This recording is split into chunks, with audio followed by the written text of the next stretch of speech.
Bienvenue dans les petites histoires de Michel, un podcast dans lequel je raconte mon exploration de la cuisine japonaise. Cet art ultime de bien manger que j'ai à cœur de transmettre aujourd'hui est la synthèse entre mes pratiques d'artiste, de jardinière et de cuisinière. Il s'adresse aux amoureux du Japon, aux gourmets de tous bords et aux cuisiniers soucieux de préparer une cuisine saine, savoureuse et créative, qui nourrit aussi bien le corps que l'esprit. Vous y trouverez des récits de voyage et des témoignages d'expériences qui ont fait sens dans mon parcours. J'y délivre également, au-delà des recettes, les principes qui sous-tendent la cuisine japonaise. Nous ferons des visites dans le jardin, source d'émerveillement et d'abondance, et nous prêterons l'oreille à des personnes qui ont contribué à enrichir mon parcours dans l'oasis nippone que je me suis créée. Belle écoute à vous!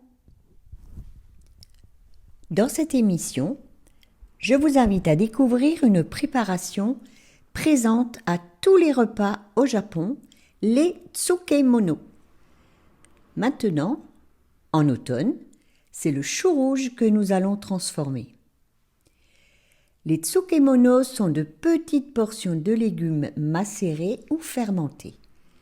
La traduction littérale du japonais, c'est « chose » pour mono et « trempé » pour tsuke.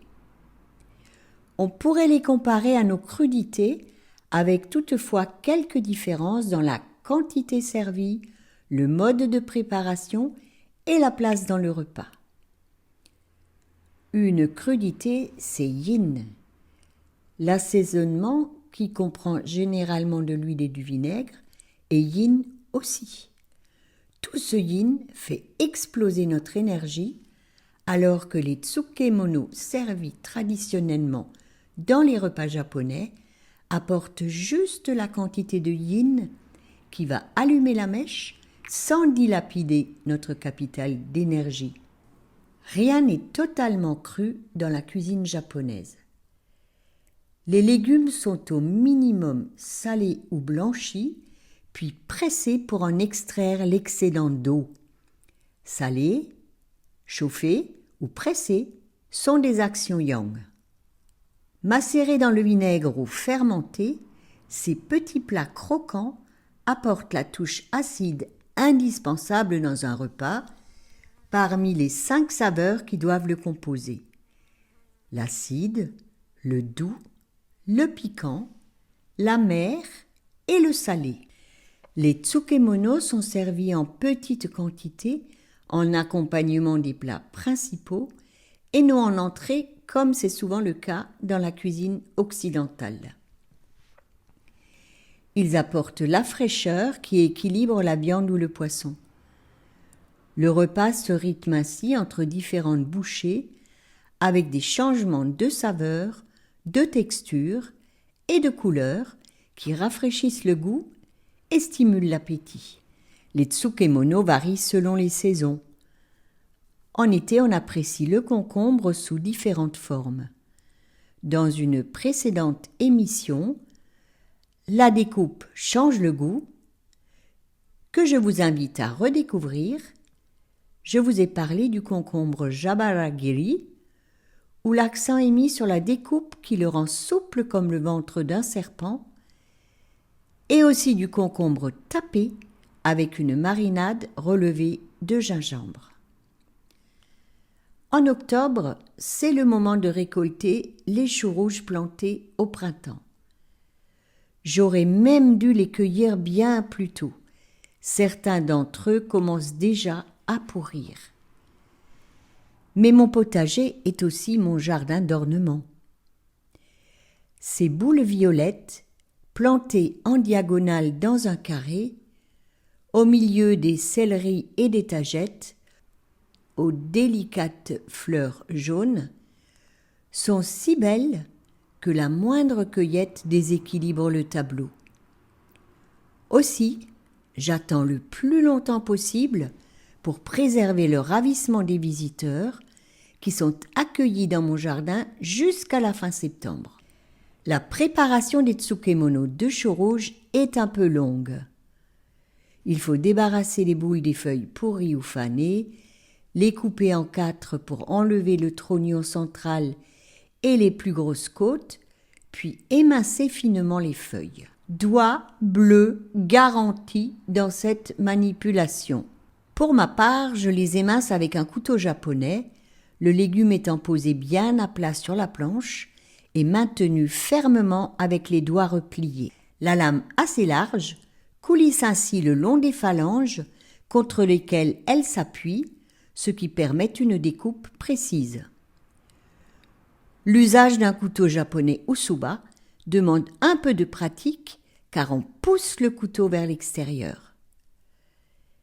J'aime bien être devant ma planche, concentré sur ce geste, alors qu'avec une mandoline, pratique, certes, c'est le légume qu'on agite.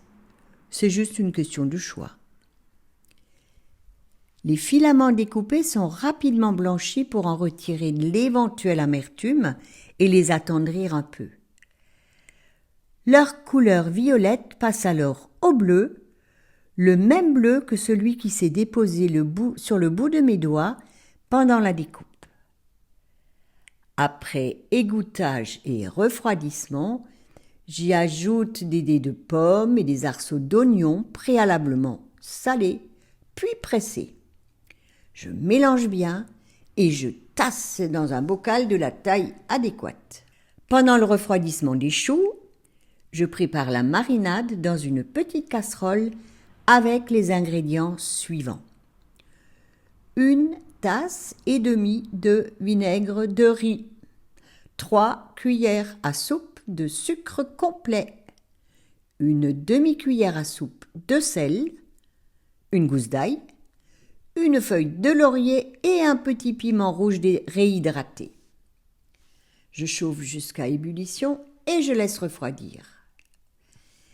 Vient alors le moment que je préfère dans le processus. Quand je verse le vinaigre sur les choux, leur couleur terne passe au fuchsia éclatant, bien plus appétissant. J'observe la métamorphose qui s'opère comme un tour de magie. Mon bocal s'illumine, promesse de bonnes bouchées à venir d'ici quelques jours, quand les légumes seront bien imprégnés de la marinade. D'après mon expérience, la préparation se conserve assez bien au réfrigérateur pendant plusieurs semaines. Watashi wa, en ce qui me concerne, j'en prépare une grande quantité parce qu'elle sera rapidement utilisée à ma table d'hôte et aussi distribuée.